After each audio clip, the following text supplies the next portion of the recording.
महिलांच्या पसंतीचा कोणता उमेदवार आमदार झाला पाहिजे काय वाटतं? साहेब. साहेब. हां, साहेबच का?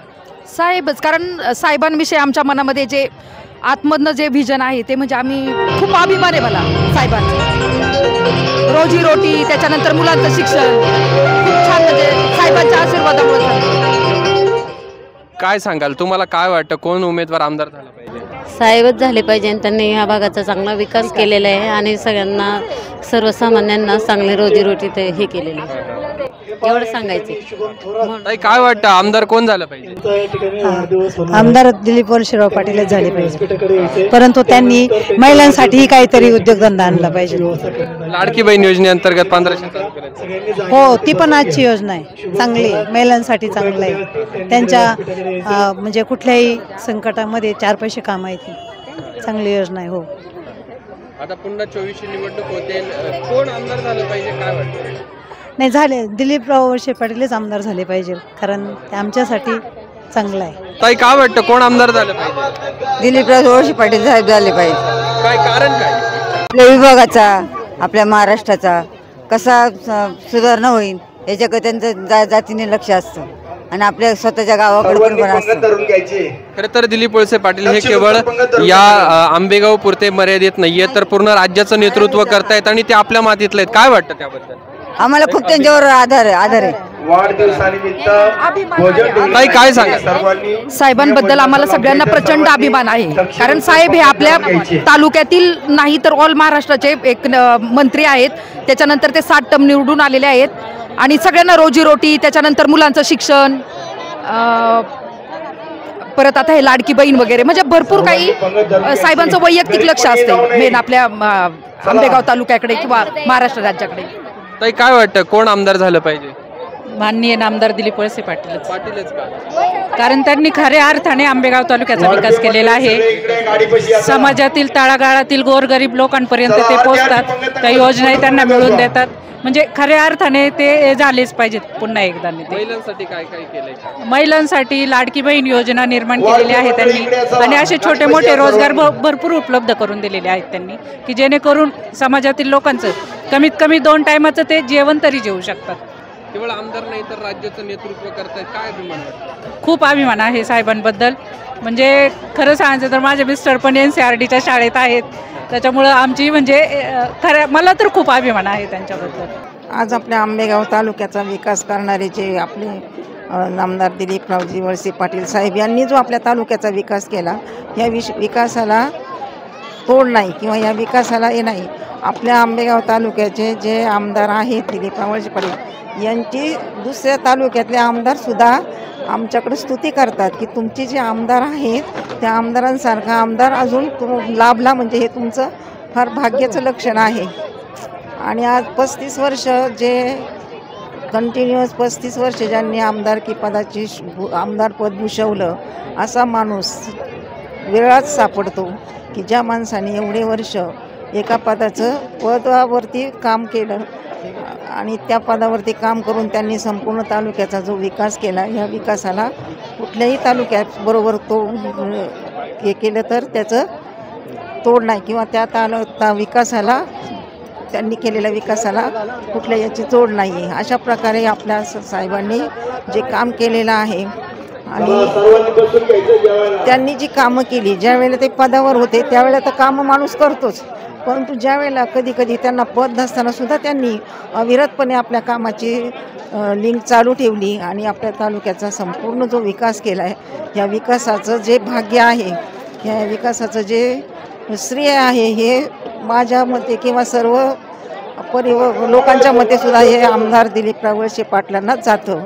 आणि त्याच्याचबरोबर आपल्या तालुक्याचे खासदार शिवाजीराव आढळराव पाटील साहेब यांनीसुद्धा आपल्या तालुक्याचा जो विकास केलेला आहे त्या विकासाला सुद्धा तोड नाही आहे. आपल्या तालुक्याचे खासदार शिवाजीराव आढळराव पाटील हे 3 वेळा खासदार झाले आणि त्याचप्रमाणे हे सुद्धा मोठं भाग्याचं लक्षण आहे. आणि आपल्या तालुक्याचे जे आमदार दिलीपराव हे 7 वेळा कंटिन्युटी एकही वेळेला कधी पराजित न होता संपूर्ण यश त्यांनी मिळवलं आणि असंच या यशाचं 8व्यांदा ते आता उभे आहेत. याच्यासाठी सुद्धा आपण त्यांना शुभेच्छा तर देतोच हे, परंतु भरघोस मताने त्यांना निवडून देणार आहोत ही मी सर्वांच्यातर्फे महिला भगिनी महिला भगिनी आणि बंधूंतर्फे इच्छा व्यक्त करते आणि शुभेच्छा देते. खरं तर 7 वेळा त्यांनी नेतृत्व केलंय, आता 8व्यांदा ते नेतृत्व करण्यासाठी मैदानात उतरलेले आहेत. कशी लढाई असेल ही? विकास पाहिजे ना.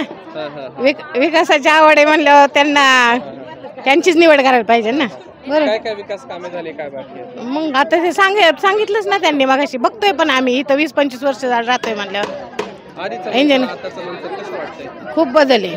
खूप बदललं. ह्या रोडला यायला लोक घाबरायचे पार, इतका अंधार हे ते सगळं होतं. आता किती कायापालटच झाली ना थोडक्यात. हां, हां, हां. काय करणार आता, सांगितलं त्यांनी करतात, त्यांना माहिती आहे सगळं. ते काय देशाचं ह्याच्या तालुक्यासाठी करतातच ना त्यांच्या मनाने. तर कोणाला आमदार करावं वाटेल? माननीय दिलीप वळसे पाटलांनाच. वळसे पाटील साहेबच का? काय काय विकास कामे केली आहे? त्यांनी म्हणजे मी आधी माझ्या आजीकडून वगैरे ऐकायचे की बरंच म्हणजे माझ्या जन्माच्या आधी 90 म्हणजे जसे साहेबांनी सांगितलं तसं 90 सालाच्या आधी इथं पाणी नव्हतं मंचरमध्ये. परत एवढी व्यवस्था सगळी नव्हती. आणि माझं माहेर पण निरगुडसर आहे, त्यामुळं साहेबांचा आम्हाला अभिमानच आहे आधीपासून. तुमचं माहेर आणि सासर आंबेगाव आहे? नाही, माझं सासर मंचर आहे आणि माहेर निरगुडसर आहे. निरगुडसर आहे.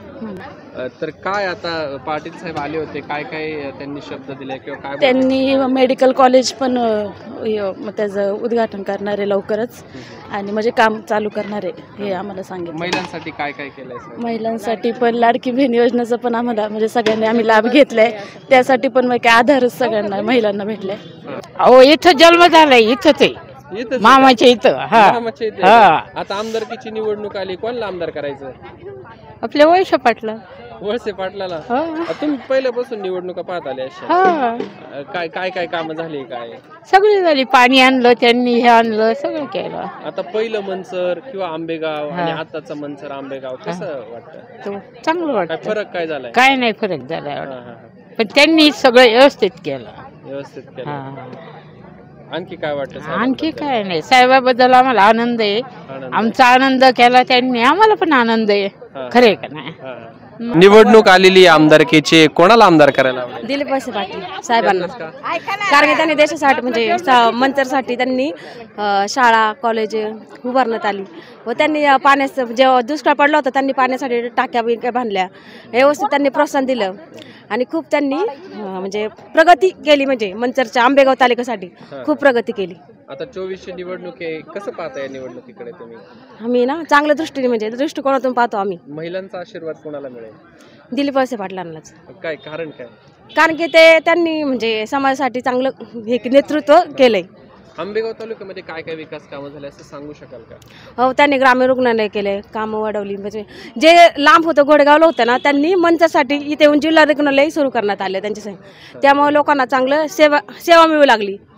हो, आणि शिक्षणासाठी पण सुधारणा केली. परत लांबची लोक म्हणजे संगमनेर इकडची सगळी मुलांसाठी वसतिगृह त्यांनी सोय केली, त्याच्यामुळे त्यांनी खूप हे केलं. आणि कोरोनासाठी पण त्यांनी खूप म्हणजे वसतिगृह दिले, त्याच्यामुळे पण त्यांनी हे केलं.